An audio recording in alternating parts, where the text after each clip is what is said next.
talking about Batman today. This is my review of the classic Batman comic Knightfall. This is volume 1. This is, as you can see here, this is a library book. Although, as it happens, this book was in my school library because I requested it. About a year ago, I requested that they order a number of comic books in the hopes that it would get the students to read more in English. I teach English as a second language here in Vietnam. And I was trying to order a variety of comic books, so I asked stuff from a variety of genres, but I wanted to include at least some superhero comics in that genre. And because I grew up in the 90s and because I remembered this series, this just came to mind when I was thinking of Batman. So I asked that they order this one. If you're not familiar, I suspect most people are familiar with this, but if you're not familiar, I'll just give a brief synopsis of this. So this was a series that was published by DC Comics in the early 90s. 93 is when these issues were in the newsstands, in which Batman had his back broken by Bane.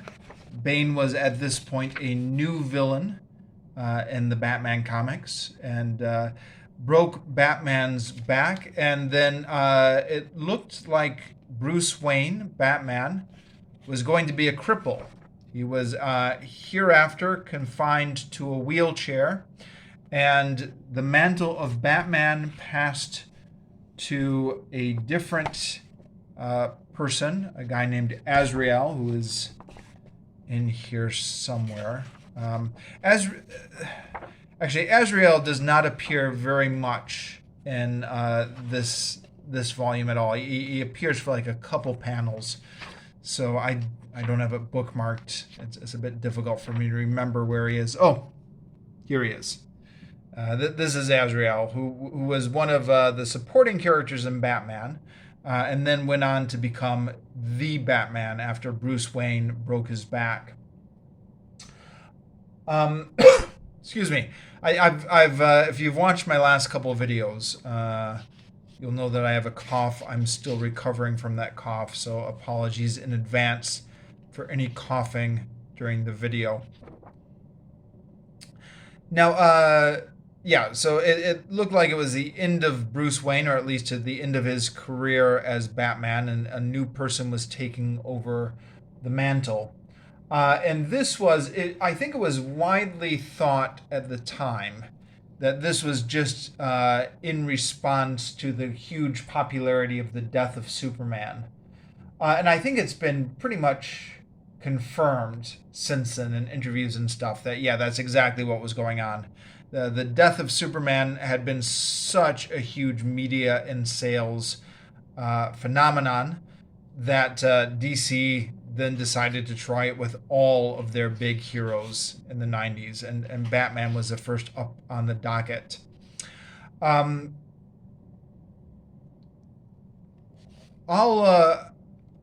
mix in my own history with this.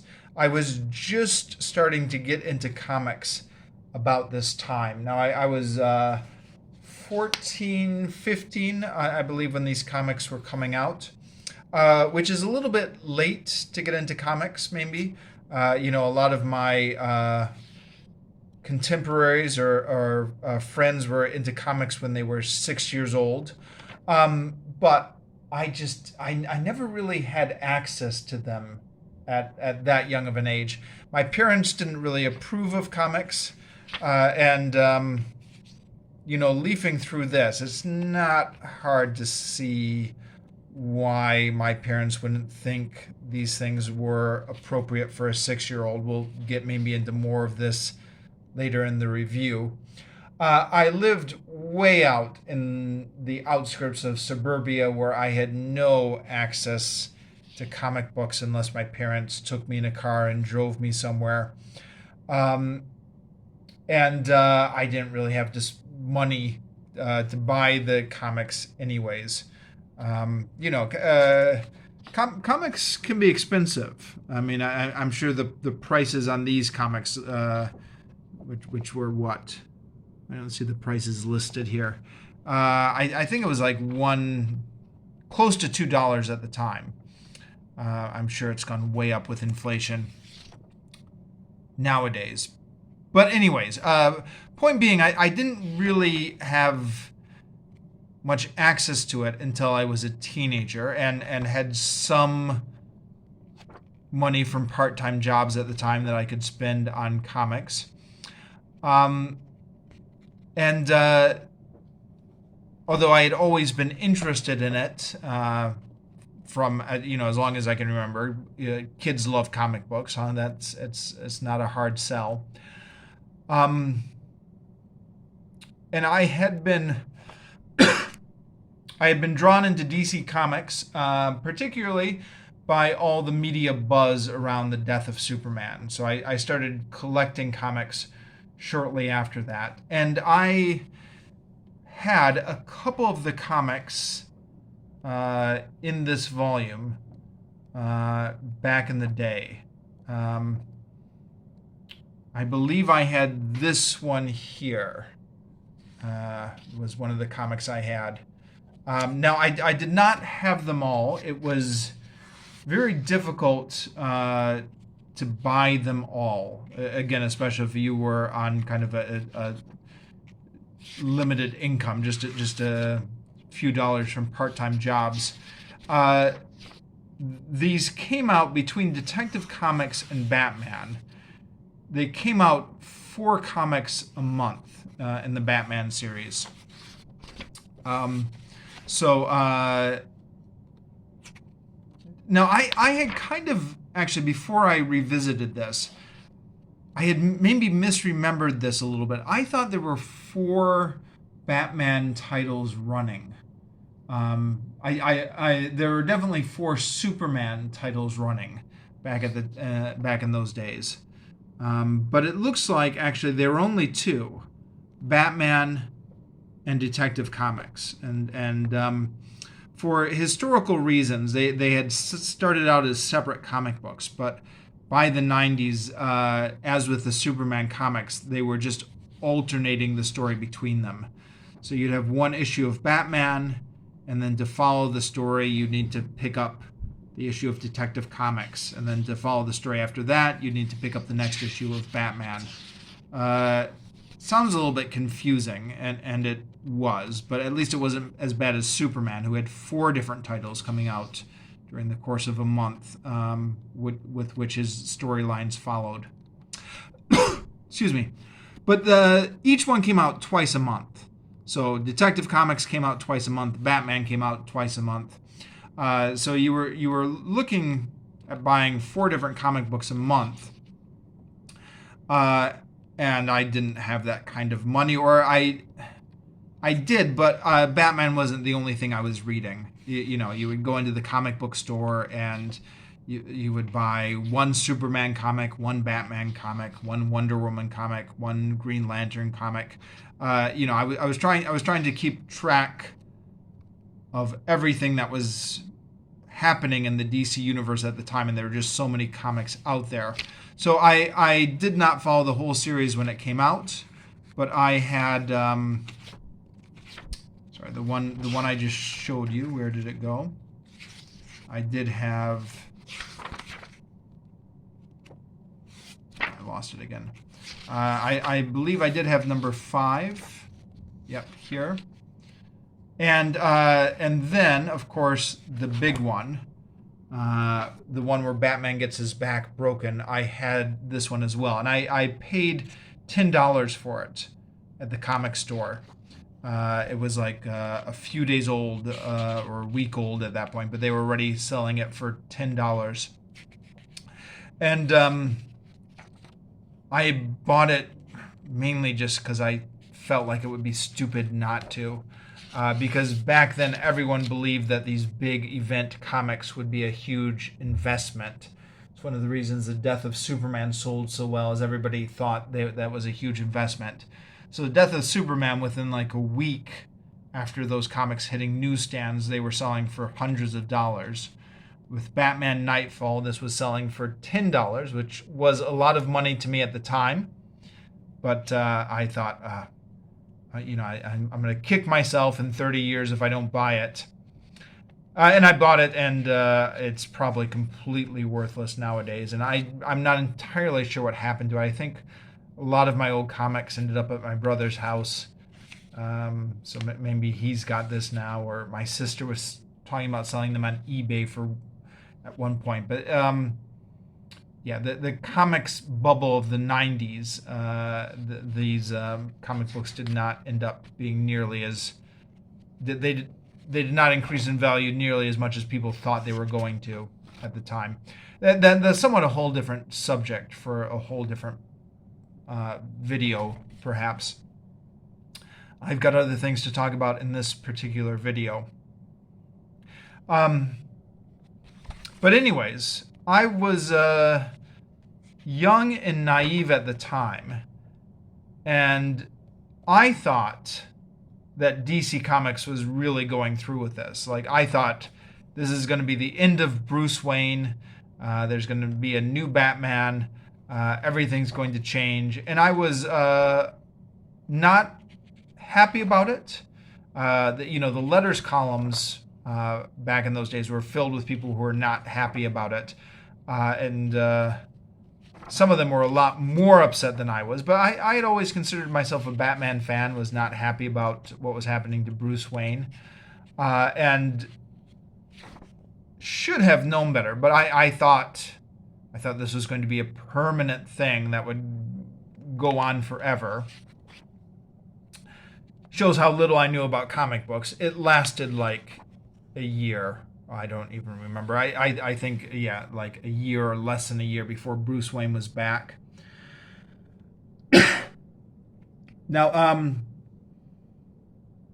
these were all in the newsstands, of course, or in the comic book shops back in the day, but they've been collected into the different volumes. Prelude to Knightfall, Batman Knightfall Volume 1, which is what this volume is, and then Batman Knightfall Volume 2, which is how Azrael, or I think his name is John Paul or something like that, takes the mantle of the Batman.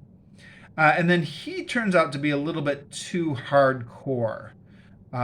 So eventually Bruce Wayne has had his back broken, but Bruce Wayne goes on a journey of recovery, which is in these next volumes here, and eventually he has to fight Azrael to get his mantle back when he's not happy about how Azrael is being too vicious to be Batman.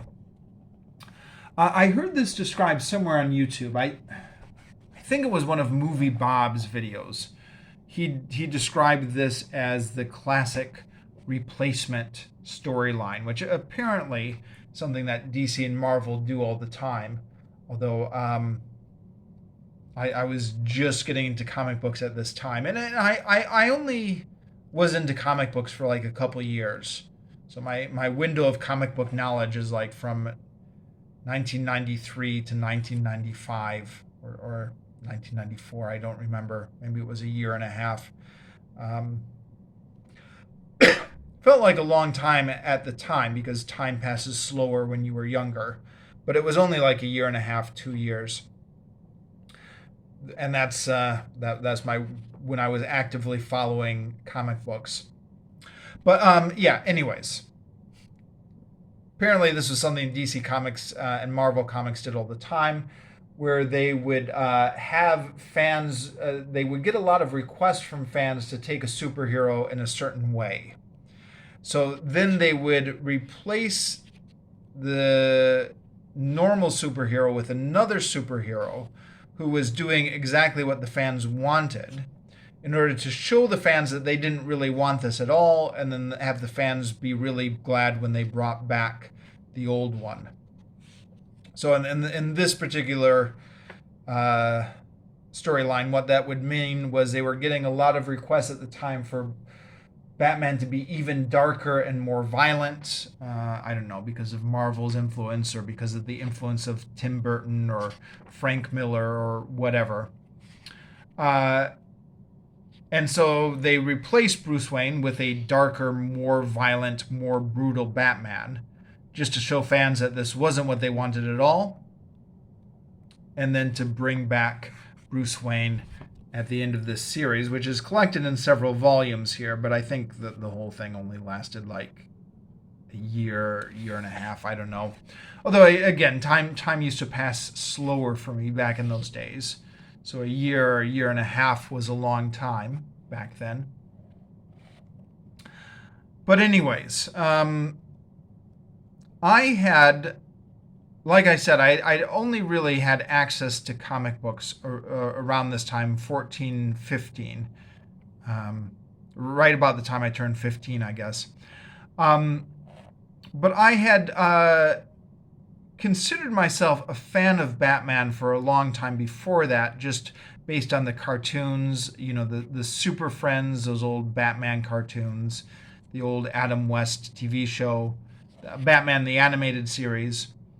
And I really liked Batman because I just thought that the action in the Batman adventures was more exciting than the other ones.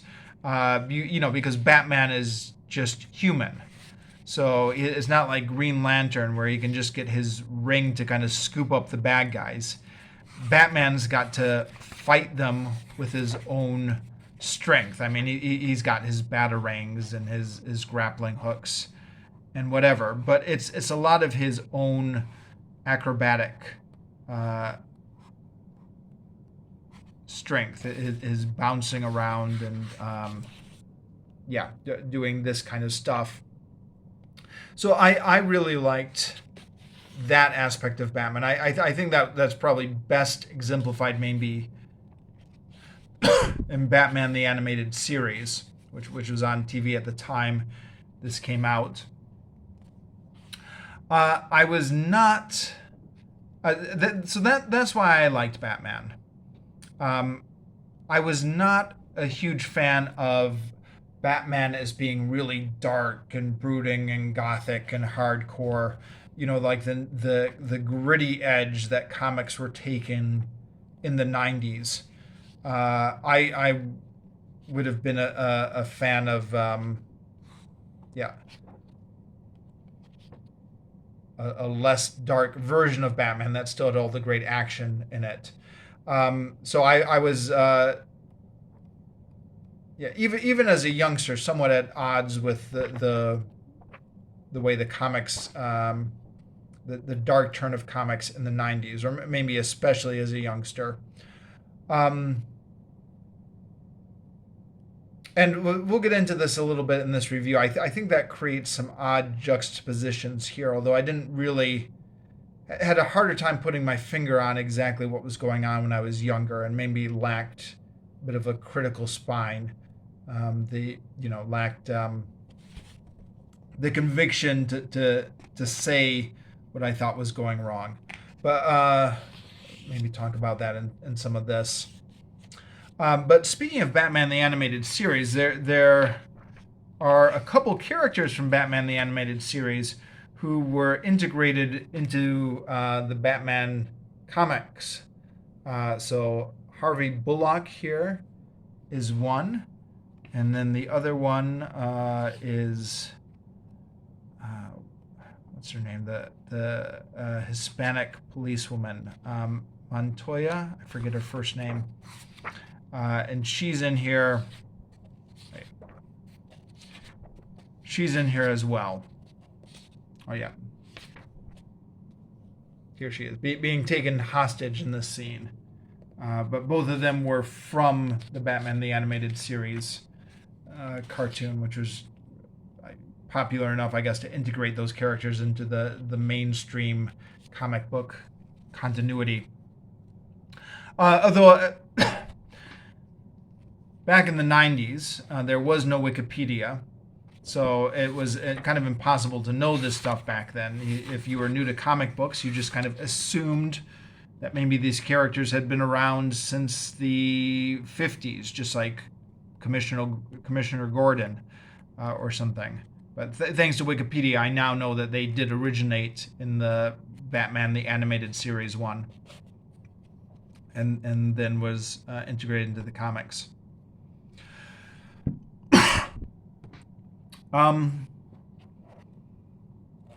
Yeah, so I guess let me start talking about some of the things I found fascinating about comics, or maybe fascinating or frustrating. What I found fascinating about comic books when I first started getting into them back then it was something that was both fascinating and frustrating. There was such a big story going on. And as a 14 or 15-year-old, you never had enough money to follow the story. You could only buy a few issues from the comic book shop every month. You couldn't possibly buy everything. And the other thing is, I think especially back in those days, there was no internet, no Wikipedia, there was no Read Comics Online website. And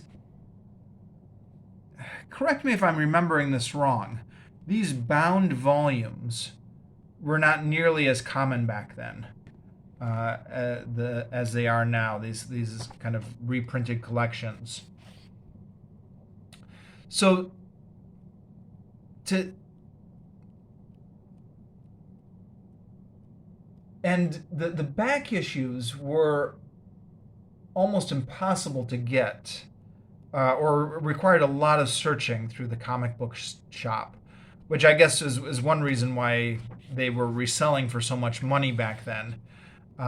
You miss a gap in the story, you want to find out what happened, but like there was no website you could go to order the back issues. You just had to.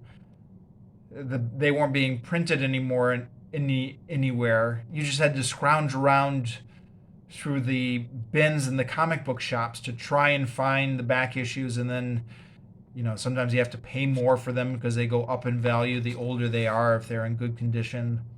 Although sometimes they didn't. You can find I found a lot of them at the 3 for $1 bin in the comic book shop, indicating that even at the time, not everything was going up in value. But so there's this long continuing story that it was impossible for you to know in totality, and you would just buy an issue here or there and get a glimpse into this ongoing story, and you had to be content with that. And I was just fascinated by the idea that there was this huge, long, ongoing story that I would just get occasional glimpses at. This, like I said, this is an issue I actually had back in the day. So it starts off, Robin's here in the water. He's saves himself. He says, at least I don't have to worry about Bane and Killer Croc anymore. So what happened to Bane and Killer Croc? Well, that was all in the previous issue. It wasn't even the previous issue, because it was in Detective Comics. That was in a different comic, but the previous story. And so the whole... Yeah, there's this complicated continuity that you could only get a few pieces of the puzzle, and then you had to imagine or guess what was going on around it, and it was just I mean, it sounds like it's really terrible the way I'm describing it, but it just really captivated my imagination. And I heard Steve Donahue say on his channel once, saying the new fans really liked the challenge of trying to figure out the continuity. And I guess that described me. I liked the challenge of trying to figure out what the larger story was from these few pieces. Now, I don't think this is something that is everybody's cup of tea. And in fact, my memories of high school is that there were only a few kids in my high school class that were into comics. They were almost all huge geeks, like myself. People who spent time in the library instead of socializing. People didn't go to a lot of big parties. But to a certain type of person, this type of thing was really appealing. And you almost had to be obsessive about it to get into it at all. And comic books were, I don't know how to describe them. They're certainly not obscure, right? Everybody knows Batman, but I don't know if, and the comic books were being sold in multiple locations. You could see them at the supermarkets, maybe. But it was not something. It's not something that everyone was into, right? There was a certain type of person who went into this. Anyways, that's kind of a long build-up to get into maybe taking this apart, which is, well, this begins, and this is Knightfall Volume 1. But it begins with the story already in progress. So the inmates have already been freed from Arkham Asylum. There's several references to what's gone on in the previous issues. So Bane has had already run-ins with Killer Croc and the Riddler. He's broken Killer Croc's arm. He had some sort of fight with Killer Croc. And that's going to come back because Killer Croc is going to try and get his revenge in these volumes here. But sometimes before this volume even started, he had a fight with Killer Croc, and he had some sort of fight with the Riddler. And he had, I guess, broken the Riddler's arms as well, or one of them. And so I guess all that you would have to be the prelude to Knightfall if you wanted to see what was happening and all of that. But, the wonderful thing about comics, or the frustrating thing about comics, depending on how you look at it, at least the way they were happening back then, is there's no clean entry point. There are always plot lines which are being teased in the background in these issues, which then later come to the foreground. So, to start at the very beginning of the story, you essentially have to start where these plot lines are being teased in the previous story. And to start at the beginning of that story, you'd have to start where those plot lines are being teased in a previous story. So that's the trouble maybe with marketing this as a bound volume, is it's not really a complete story. And well, I guess there are elements of it, but nothing ever clearly starts and nothing ever clearly finishes. At least that's the way it was back then. Who knows how comic books have changed since then. But yeah, I mean, one example here is there's this subplot which continues all throughout these issues of the ventriloquist, who has been freed from Arkham Asylum and wants to find Scarface. Scarface is his dummy that he uses for his ventriloquism. So this is something that is not the major story in any of these, but is a minor ongoing story throughout most of these comics. And then near the end, uh,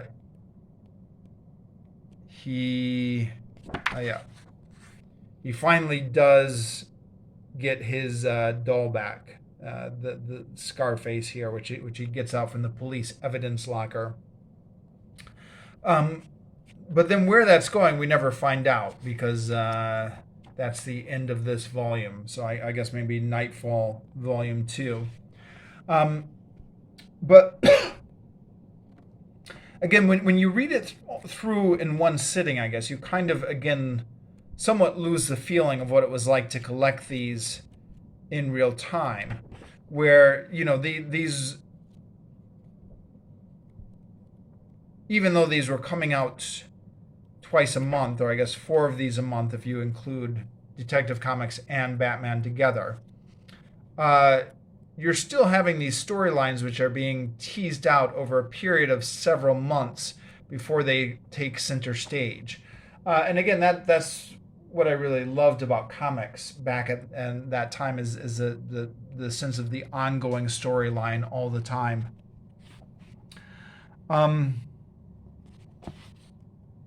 Yeah, there's a clever one here, which again is teased out. The Riddler is sending out his riddles to Gotham Police Department, but the guy who's opening the mail here at Gotham Police Department doesn't have time to look at it because they've got so much other stuff going on, so he gets called away and the Riddler's letter never gets opened. And that's set up in one issue. Now we don't get the payoff for that until several issues later, but this was clever. I thought this was funny. We go over,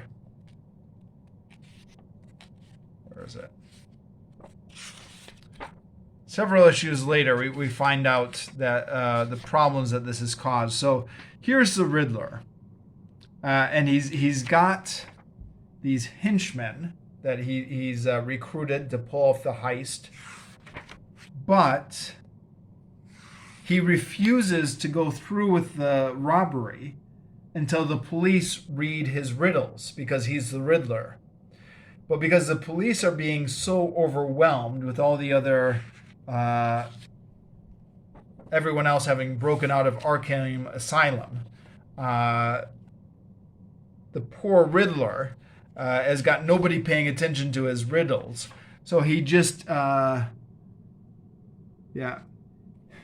he refuses to do the heist, and his henchmen get so fed up. We got to wait until you send out your stupid riddles. Well, we're pulling this job tonight. If it has to be over your dead body, then that's the way it's going to be. So his henchmen turn against him because they're sick of waiting because he won't do the job until the Gotham police read his riddles first.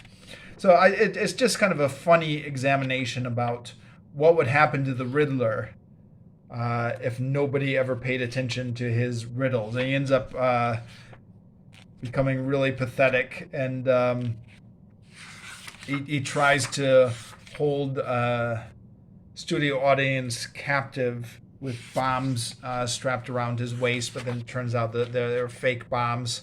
So a little bit of humor thrown into what is, on the whole, a very dark storyline. The storyline, I forgot to recap the storyline, huh? Well, the storyline is basically Bane wants to defeat the Batman. So the way he does that is he releases all of the inmates from Arkham Asylum. So all of Batman's nemesis are running around town. He's got to defeat them all at once. So he's just spending issue after issue battling all his old foes.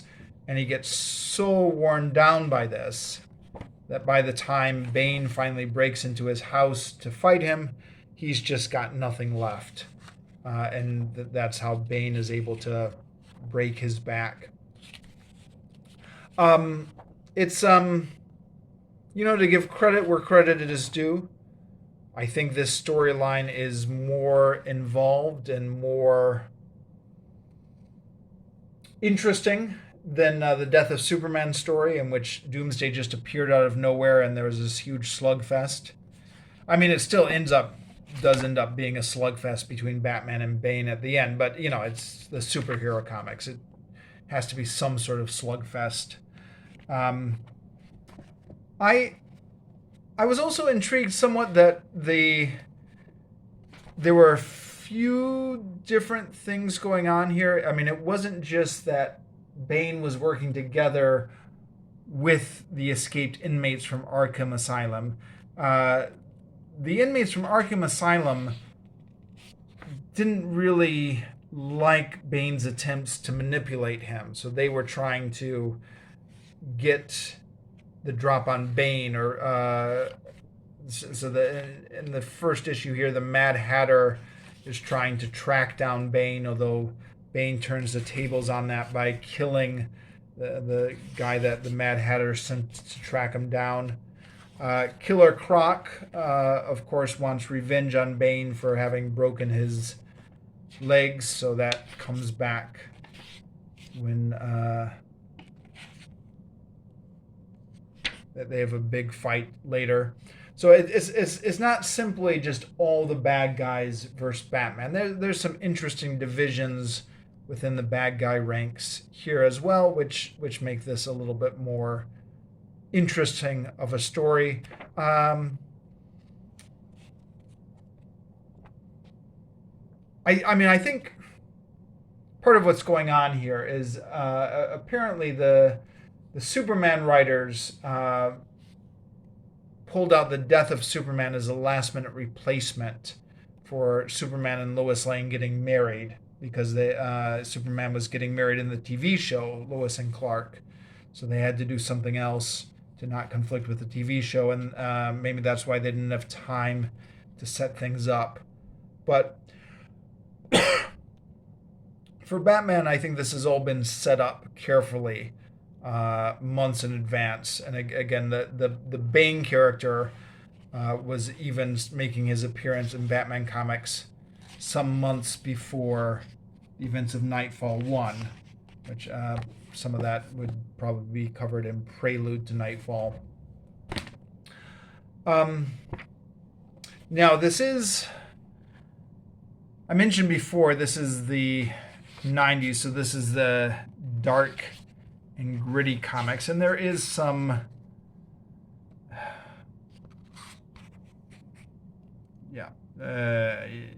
you can see here with this serial killer and his knife, who kills a couple cops before while holding these women hostage. That's what comics were like in the 90s, I guess, and I don't know, maybe still are. Like I said, I've lost touch with them. Now the thing about the dark and gritty comics, though, is it does. For example, issue 1, we've got the Mad Hatter. Now, the Mad Hatter is one of the Golden Age Batman villains. According to Wikipedia, he first debuted in 1948. So he is from when the Batman comics were a lot more cartoonish, fun, sillier. And, he's got his tea party here, and he's got his hat, and he's the Mad Hatter, right? But now he's carrying around a machine gun, and just the tonal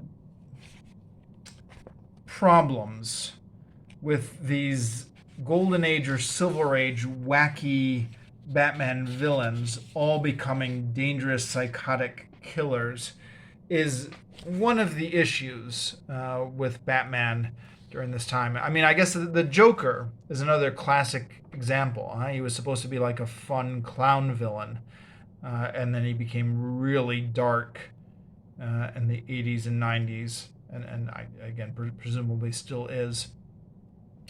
Um, and this was because, of course, how comics had changed over the years and the influence of Stan Lee and Marvel, etc. It's another one of those things. I mean, I do have to admit, again, when I was 14 and 15, part of the fascination of these DC comics was how they were taking these characters from a different age of culture, where things were a lot more campy, and integrating them into these dark storylines.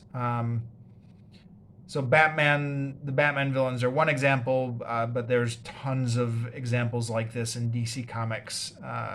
Captain Marvel or Shazam, a really goofy character from the 1940s who DC was still using in the 1990s. Or Uncle Sam and the Freedom Fighters, all these old school, the Star Spangled Kid and the Liberty Bell, and just all these really old cheesy comic book characters that they were still figuring out ways to use in the dark gritty comics of the 90s. Sorry, I'm getting a little bit off topic here and talking about comics in general. But yeah, I guess that's the thing in the 90s. There's a couple other side storylines going on here. One of them, this is a little bit bizarre, but the mayor is threatening to call it the National Guard to get Gotham under control because of all the villains running around from Arkham Asylum. And the implication is that it would destroy Gordon's career. And I thought, well, Commissioner Gordon doesn't care about his career, right? He just cares about what's right for Gotham. But apparently he does really care about it. Later he complains to Batman. It turns out this isn't really Batman, but he thinks it's Batman. Mayor Kroll's threatening to call it the National Guard. It'd mean losing my job right after Sarah and I just got married. Why does Commissioner Gordon care so much about his job? He should care about the people of Gotham. I don't know if this was intentionally trying to set Gordon up as a flawed person. Although this is the last we hear about it. We don't hear about whether or not Gordon would lose his job for the rest of this volume. Another plot line that's in the background here, speaking of maybe stuff that doesn't work quite that well, is there's this psychologist who's on TV with his book, I'm Sane and So Are You, trying to say that the Arkham Asylum inmates are perfectly harmless, and it's Batman who's the real trouble. And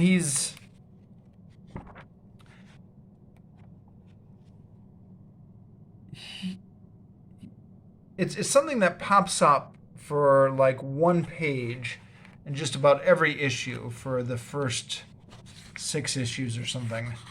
And they're really hitting this point hard. Here he is again. And it reminds me so much of the Talking Heads and Frank Miller's the Dark Knight, or what was it? The Dark Knight Returns. Am I remembering that right? What was Frank Miller's big Batman one?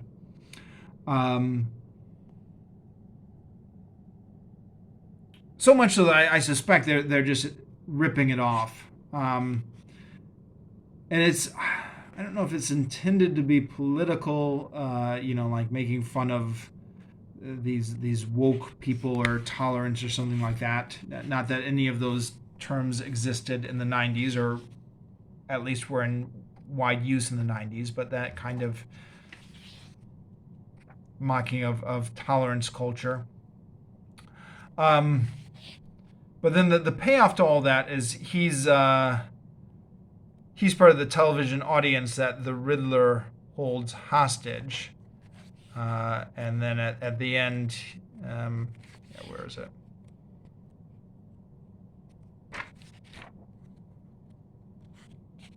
Yeah, so he gets confronted by the Riddler, and the Riddler says, "Well, you couldn't have written that book with me in mind, because I'm not sane and I never will be." And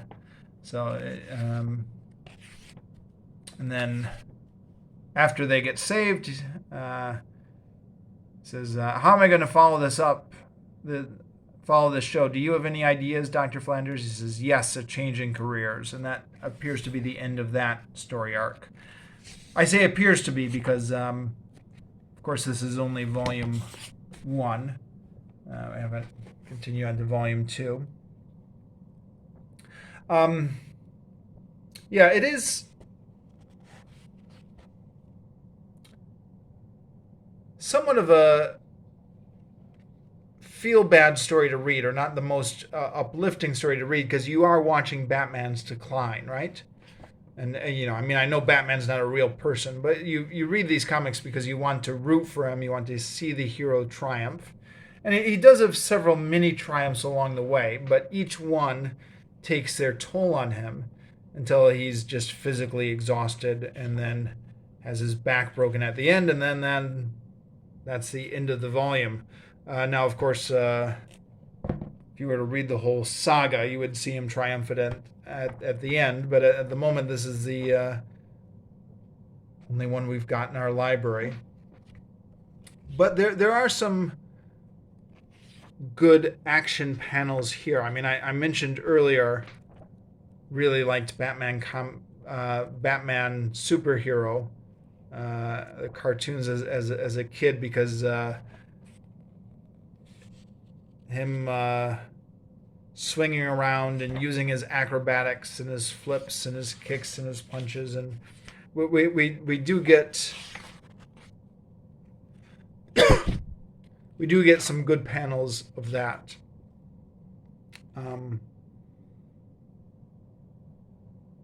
Yeah.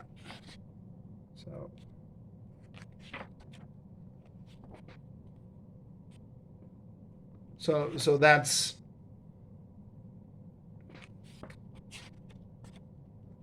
that can be good to read. Yeah. What else is there to say about this?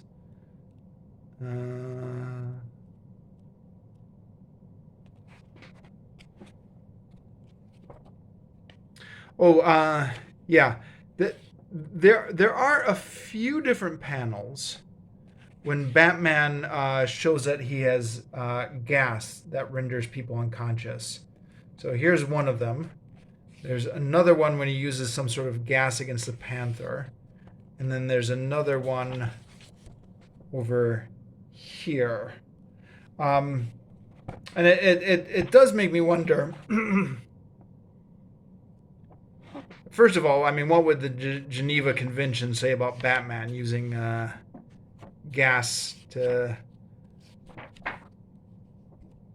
get rid of his antagonists? But then the other thing, there are other panels where Batman is physically exhausted fighting his adversaries, like over here. Or where's another good one?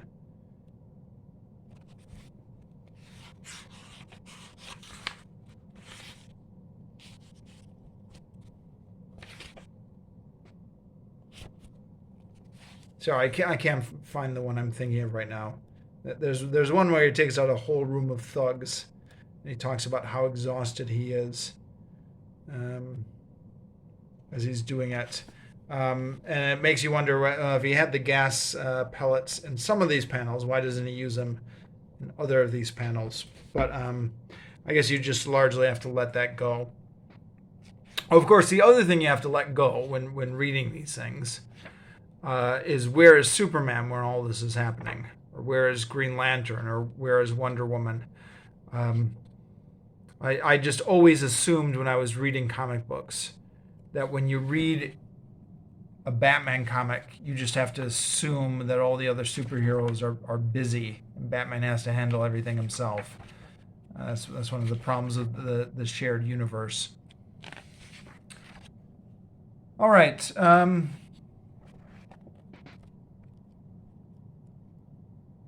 Yeah, I think maybe I've said most of what I wanted to say about this. For all its faults, I enjoyed reading this. Uh, read through the whole thing in just a couple of days, and found that it held my interest quite well. So yeah, it definitely had its faults, but was interesting.